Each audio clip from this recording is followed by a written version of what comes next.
The next phase was that because severe injuries to the entire circulatory system would have occurred and there would be outward signs to conceal, Dr. Jacobson would use that same process again after the sex assault, this time to produce a stroke. This is brain cells dying from lack of blood. This causes physical and mental incapacitation and loss of all functions. Consequently, I would not be able to prosecute any action. Truly a fate worse than death. Stroke is a common medical ailment, but when produced deliberately, it is also equal to the most severe criminal offenses, and that list would start with first-degree assault. Dr. Jacobson is a neurologist, and Johns Hopkins Suburban Hospital, where he runs an unlawful back surgery mill, which is very profitable to Johns Hopkins, would have no difficulty in controlling facts. I did not have a family doctor, and Dr. Kulkarni, a neurologist, was my only physician. Dr. Kulkarni agreed that she would second the false medical opinions of Dr. Jacobson. On the face of things, it would appear that I was very fortunate. The rules from Medicare, which apply to even non-Medicare patients, is that because there is a minute possibility of an allergic reaction or kidney problems when contrast injection is given, there has to be a freestanding agreement with the physician in the building. And this can be any physician, completely, even unrelated to our unrelated to the MRI facility, a physician who would just act as a good Samaritan. So here, the good Samaritan is a neurologist, a specialist in strokes, and his Johns Hopkins Hospital is 5 blocks away. And my only existing physician is Dr. Kulkarni, also a neurologist, but she has already sold her patient in exchange for professional favors that were derived from VCU Med School, a Virginia government institution, and Innova, a nonprofit heavily subsidized by governments. By a miracle, and also because I was very physically fit and have experience with extremes and other challenging circumstances, the body fought off the stroke and defeated the expert Hopkins neurosurgeon. Dr. Jacobson could still have killed me, but it would have been something other than a stroke, and there would also have been overt outward signs. All kinds of other injuries were occurring, and they had outward signs, and the coincidental stroke lie would not have worked. Consequently, Dr. Jacobson let me go. Also other things were happening to my body. With all the water, blood, and debris that were flowing down from the brain to the heart, blockages occurred in those giant veins. As a compensation mechanism, the normally unseen veins in the upper chest became engorged and allowed for a bypass around the blockages. Additionally, swellings formed underneath the eyes, and this was from pressure backing up.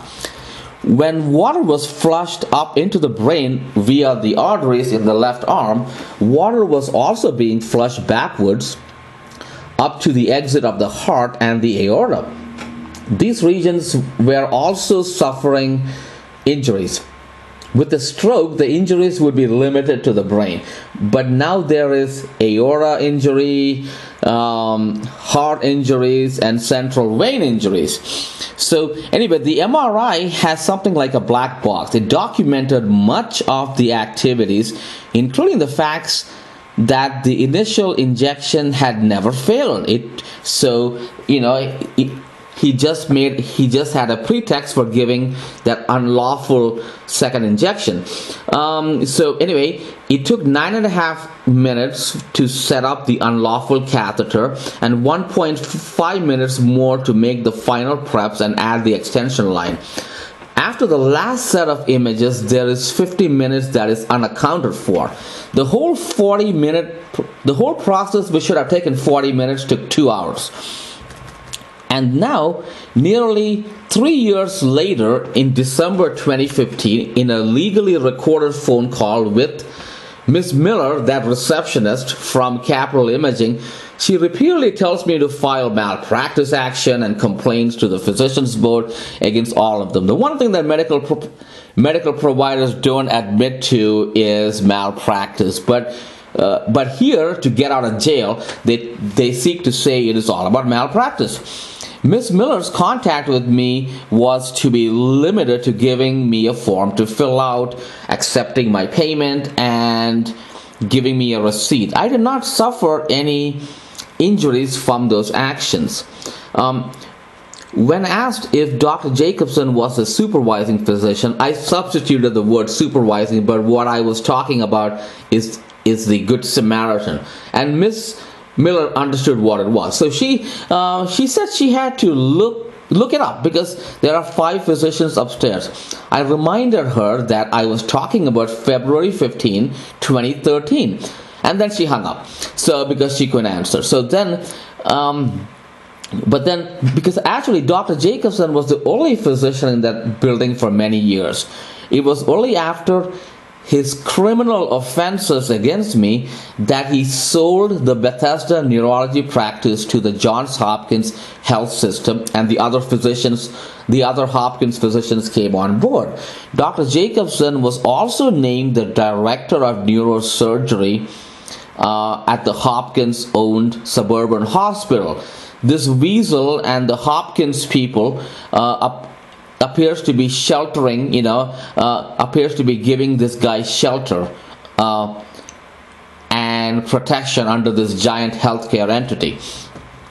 So I told Ms. Miller that my doctors, including cardiologists and neurologists, need my full medical history, and that the report Capital Imaging reported about there being no complications could just not be true. Ms. Miller, without hesitation, yelled out, "You walked out of our office!" Ms. Miller was very loud and aggressive until this point of the discussion. She literally meant that I should be fortunate that I walked out of the office because they were trying to kill or severely incapacitate. Because of her sudden silence, I said, "I'm sorry," with the meaning that I don't understand. "Could you please repeat?" as in excuse me. She remained silent, and then I asked, "I walked out of where?" It sounds like the cat got her tongue, and you can actually hear her forming her escape, and so she has a very extended "did you," and then adds in say something when you left our office. She's just making the stuff up now. I replied that I contacted their office about a month following the incident. She quickly conceded, and it was Ms. Miller in the early part of the same discussion who said that several emails were received. In no way did she mean, did I register a complaint? She actually meant I left alive and not incapacitated. Ms. Miller tells me the procedure to get my medical records, and when I tell her that I already have that document and asked her to verify if it was the one that says electrically signed, she replied in a conversation that she cannot speak to me until I am ready to have a rational adult conversation. When I asked her a second time about electrically signed, she hung up because the electrically signed was very significant because the interpretation that was created and signed. Now, although Dr. John Athas, because when I so I did ask her about if it was the interpretation that said electrically signed, ELECTRICALLY rather than electronically. Okay, that's what it says on the page. It says electrically signed when the word is electronically. And so when I asked her, so the first time she said I need to have a rational adult conversation because she didn't want to answer this question, and the second time she hung up. Okay, so Dr. Athas is a radiologist that gives the interpretations for the MRI test, and he's also part of all of Capital Imaging's unlawful schemes. But he's listed as a medical director, but he's physically in New York. So initially Dr. Athas was out of the loop with regard to my matter. Someone else forged an interpretation and signed off as electrically signed by John Athas, board certified radiologist. It is common knowledge that the word is electronically. I thought for a long time that it was Mr. Papel, the tech, who does not have good English skills, who dummied up this report. But the error is too great. And this was not the work of Mr. Papel. The forged report the forged report was actually the work of Dr. Jacobson using dictation software. Dr. Jacobson is a surgeon, and it is surgeons who always write by voice because their hands are not free. The physician's version of this software recognizes medical words. The word electrically is free.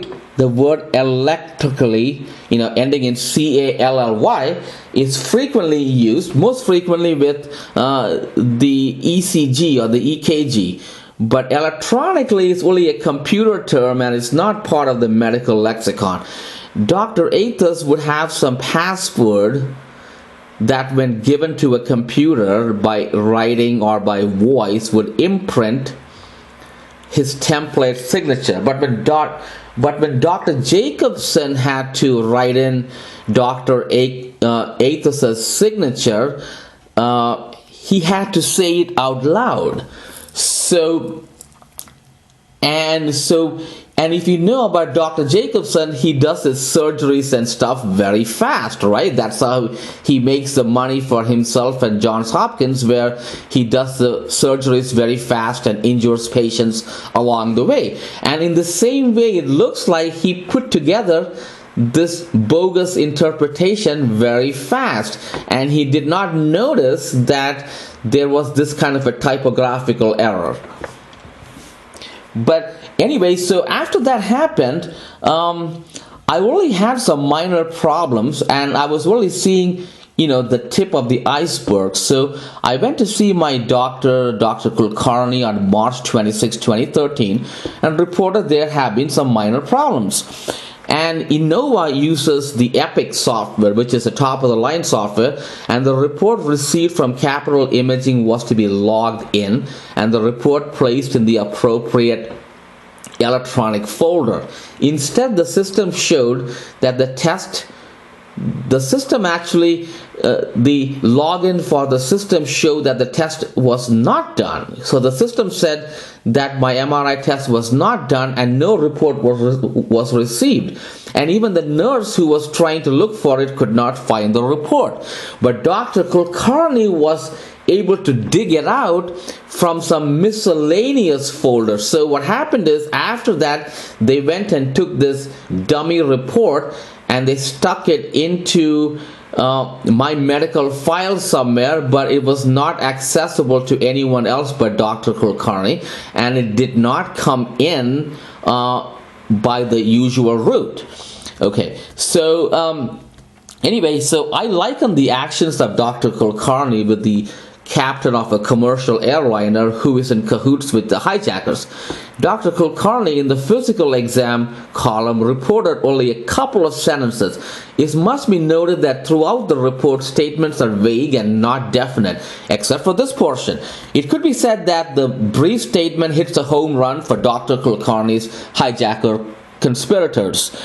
It first states patient is in no acute distress, and this is a common non-specific statement. But the remainder of the statements are: he is alert, face is symmetrical, tongue is midline, gait is normal. That's all of the report of the physical exam. This is the precise report that is given by a neurologist that seeks to determine by physical exam whether or not a patient suffered a stroke. If the face is symmetrical, tongue is in the midline, and the gait is normal, that's confirmation that there was no stroke. When looking back at the full neurological exam from the first visit, findings about face being symmetrical and tongue position at the midline are not part of Dr. Kulkarni's neurological exam. The final item noted that the patient is alert. When looking at the word alert in the exam from the initial visit, it is said to be a notation of the level of consciousness. This kind of reporting was a standard component of the full exam, but when it is reported as part of a limited exam, it means that this was an area of concern. The level of consciousness represents the coma scale. But anyone who drives a third of the beltway to reach his doctor's office would not be anything other than fully alert. There is no value of this item on the records other than to state that the ones to which she sold for her professional opinion. She sold her patient just to say that they did not commit those offenses.